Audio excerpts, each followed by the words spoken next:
ओम श्री परमात्मने नमः।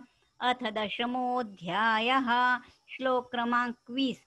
अहमात्मा गुडाकेश, अहमात्मा गुडाकेश, अहमात्मा गुडाकेश, सर्वभूताशयस्थितः, सर्वभूताशयस्थितः, सर्वभूताशयस्थितः।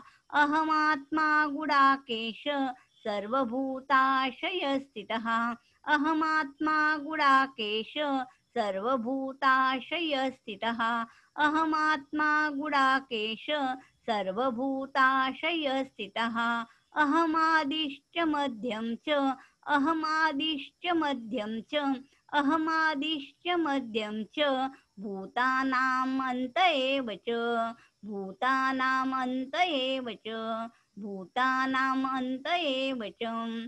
अहमादिश्च मध्यं च, भूतानाम् अन्त एव च, अहमादिश्च मध्यं च, भूतानाम् अन्त एव च, अहमादिश्च मध्यं च, भूतानाम् अन्त एव च।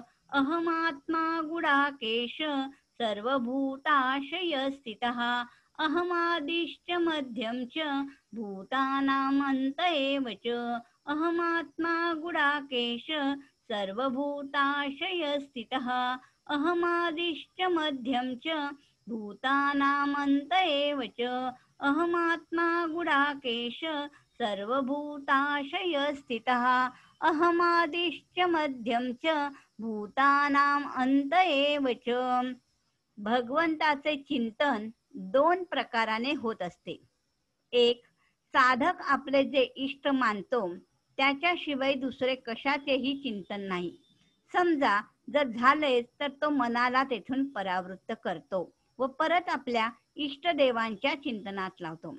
मनात सांस्कारिक विशेषतेच्या अनुषंगाने चिंतन होत असेल तर त्या विशेषता भगवंताची विशेषता समजावी असं हे दुसरं चिंतन. आणि या दुसऱ्या चिंतनासाठी येथे विभूतींचं वर्णन आहे. येथे भगवंताने आपल्या संपूर्ण विभूतींचा सार सांगितला आहे.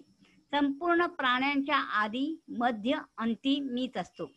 उत्पत्ती स्थिती व लय हेच तत्व आहे. म्हणजेच एका भगवंताशिवाय दुसरे काहीच नाही, सर्व भगवंतच आहेत.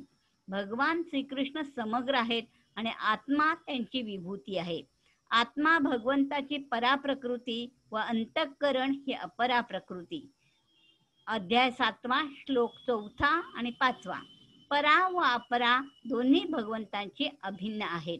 हरये नमः, हरये नमः, हरये नमः.